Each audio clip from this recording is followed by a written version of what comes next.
En Colombia tenemos varios tipos de leyes reconocidas en la Constitución política y corresponde al Congreso, en todo caso, hacer las leyes, para ejercer con ello las funciones señaladas en el artículo 150 de la Constitución.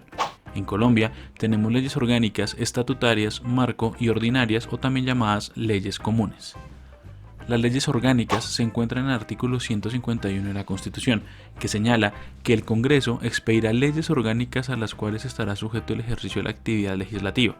Por medio de ellas se establecerán los reglamentos del Congreso y de cada una de las cámaras, las normas sobre preparación, aprobación y ejecución del presupuesto de rentas y la ley de apropiaciones y del Plan General de Desarrollo, y las relativas a la asignación de competencias normativas a las entidades territoriales. Las leyes orgánicas requerirán para su aprobación la mayoría absoluta de los votos de los miembros de una y otra cámara. Se dice que estas leyes tienen una jerarquía superior a las leyes comunes y su naturaleza se deriva primordialmente de la función que cumplen dentro del orden normativo, que las distingue como autolimitante de la función legislativa ordinaria. Son organizadoras del sistema legal que dependen de ellas y condicionan con su normatividad tanto a la actuación administrativa como a la expedición de otras leyes sobre las materias.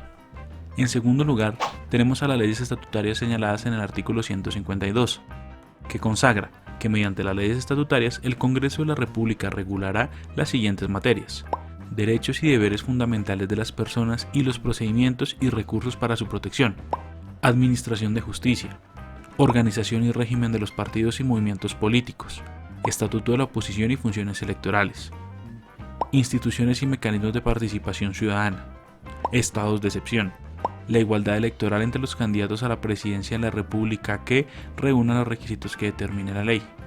Asimismo, señala el artículo 153 que la aprobación, modificación o derogación de leyes estatutarias exigirá la mayoría absoluta de los miembros del Congreso y deberá efectuarse dentro de una sola legislatura. Dicho trámite comprende la revisión previa por parte de la Corte Constitucional de la exequibilidad del proyecto. Cualquier ciudadano podrá intervenir para defenderla o impugnarla.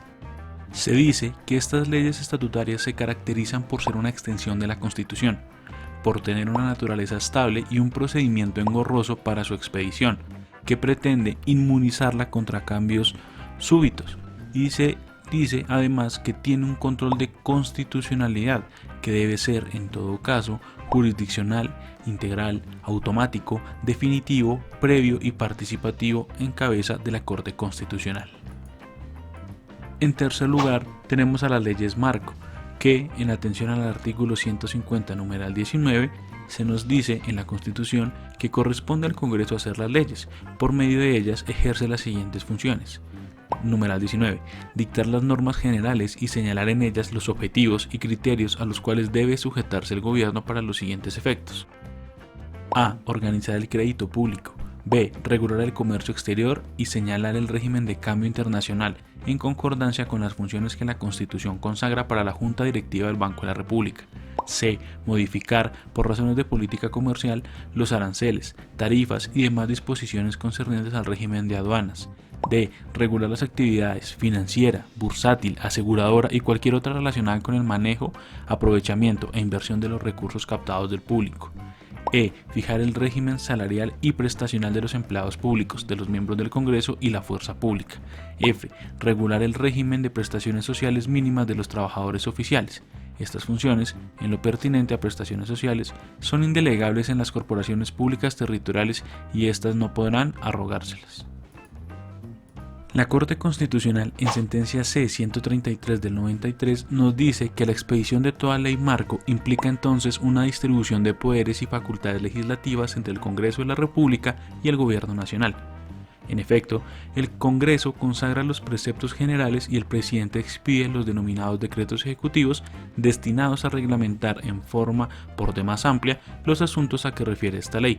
Decretos estos que, por cierto, no tienen la misma jerarquía de la ley de la cual se derivan pese a tener su misma generalidad y obligatoriedad. Las materias que el constituyente autoriza regular por medio de leyes de esta categoría son las expresamente señaladas en el artículo 150, numeral 19 de la Carta Política. A los miembros de la rama legislativa les está permitido tramitar de igual forma las leyes ordinarias y las leyes cuadro o marco, hoy denominadas leyes generales, toda vez que el constituyente estableció las mismas exigencias para su promulgación. Por lo tanto, si el legislador incluyó aspectos propios de una ley ordinaria dentro de una ley general o marco, no existe un vicio de inconstitucionalidad, no porque aquello no le esté prohibido, sino porque, por el contrario, le está constitucionalmente permitido. Asimismo, en sentencia C028-2021 nos dijo la Corte lo siguiente: la Constitución Política de 1991 estableció una amplia tipología de trámites parlamentarios para la aprobación de leyes. Uno de ellos son las denominadas leyes marco previstas en el artículo 150 numeral 19 del texto superior, y en las cuales se presenta una concurrencia de competencias entre el Poder Legislativo y el Ejecutivo. En el caso del Congreso de la República, la Carta prevé que una ley marco es aquella que establece las normas generales y señala los objetivos y criterios a los cuales se deben sujetar el gobierno. Estas leyes contienen las reglas generales con sujeción a las cuales, mediante decretos especiales, el Gobierno Nacional ejerce las competencias de regulación a él atribuidas por el numeral 19 del artículo 150 de la Constitución. Finalmente, pero no menos importante, tenemos las leyes ordinarias, que son leyes de tramitación sencilla y que para su aprobación no requieren la totalidad de la asistencia de la corporación o comisión en la que ella se tramite. Son leyes más simples y que regulan materias que no están consagradas para alguna de las leyes anteriormente descritas. Son estas, pues, las clases de leyes que tenemos señaladas en Colombia y que sirven para entender nuestro ordenamiento jurídico. Muchas gracias.